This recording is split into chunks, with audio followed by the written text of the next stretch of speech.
इतनी कथा सुनकर नारद जी ने कहा, हे पिता, अब मेरी यह अभिलाषा है कि भगवती महामाया के जन्म के पश्चात का वृत्तांत आप मुझे सुनाने की कृपा करें। उन्होंने हिमाचल के घर में रहकर जो बाल लीलाएं की, उन सब को सुनाकर आप मुझे प्रसन्नता प्रदान कीजिए। देवर्षि नारद की यह प्रार्थना सुनकर ब्रह्मा जी बोले, हे पुत्र, जब भगवती महामाया ने अवतार ग्रहण किया और सब देवता उनकी स्तुति प्रशंसा करने के उपरांत अपने अपने स्थान को लौट गए, उस समय हिमाचल ने बड़ी धूमधाम से अपनी पुत्री का जन्म महोत्सव मनाया। मैना उन्हें आदि शक्ति का अवतार पहचान कर अत्यंत प्रसन्न हुई। उस समय भगवती जगदम्बा ने भी अष्टभुजी स्वरूप धारण कर मैना को अपना दर्शन देकर कृतार्थ किया। हे नारद, उस स्वरूप का वर्णन करना अत्यंत कठिन है। वे भगवती 8 भुजाएं, 3 नेत्र एवं ज्योतिपूर्ण वस्त्र अलंकारों को धारण किए हुए थी। मैना ने जब उनको इस स्वरूप में देखा तो उनकी बहुत प्रकार से स्तुति प्रशंसा करते हुए यह कहा, हे भगवती, आपने अत्यंत कृपा करके मेरे घर में अवतार लिया है। मेरी यही प्रार्थना है कि आपका यह स्वरूप मेरे हृदय में सदैव स्थित रहे। अब आप कृपा करके पुनः अपना बाल स्वरूप धारण कर मुझे सुख पहुंचाइए।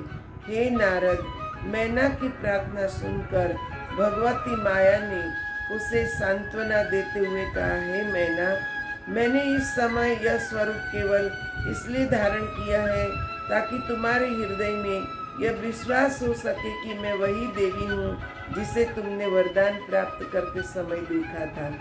अब तुम अपने मन में निश्चिंत हो जाओ। इतना कहकर भगवती जगदम्बा ने पुनः अपना बाल स्वरूप धारण कर लिया और नवजात शिशु की भांति रुदन करने लगी। उस समय स्त्रियां मैना के समीप आ इकट्ठी हुई। कन्या का जन्म देखकर उन सबको अत्यंत प्रसन्नता हुई। हिमाचल को भी उस समय बहुत हर्ष हुआ। तदुपरांत पुरोहित, गुरु, ब्राह्मण तथा ऋषि मुनियों को साथ लेकर घर के भीतर पहुंचे।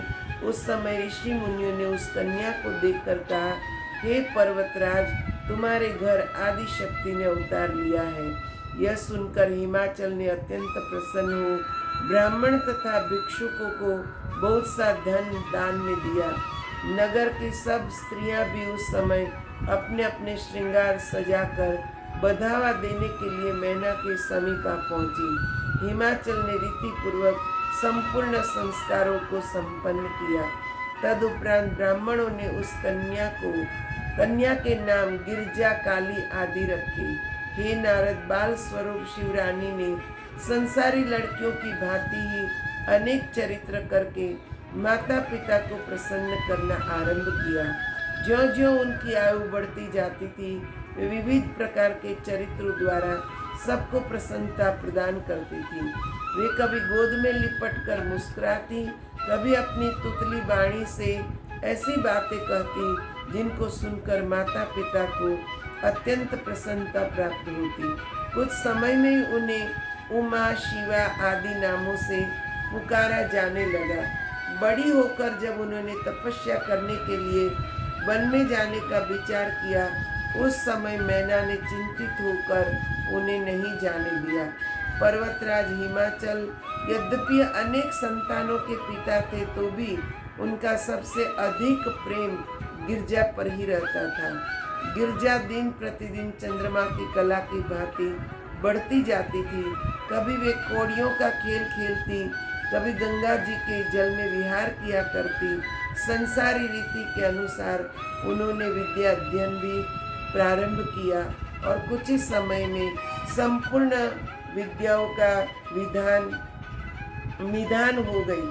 हे नारद, बाल्यावस्था व्यतीत हो जाने पर जब उन्होंने युवा अवस्था में प्रवेश किया, उस समय उनकी सुंदरता का वर्णन किसी भी प्रकार नहीं किया जा सकता।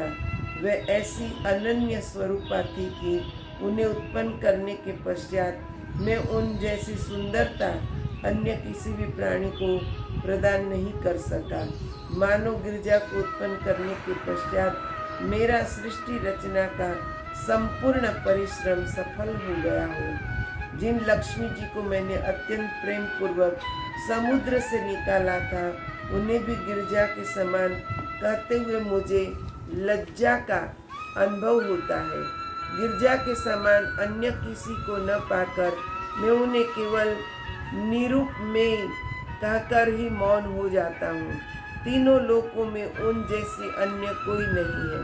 मेरी पत्नी तो किसी भी प्रकार उनके समक्ष नहीं ठहर सकती। लक्ष्मी में चंचलता का अवगुण है, अतः उन्हें गिरजा के समान नहीं कहा जा सकता।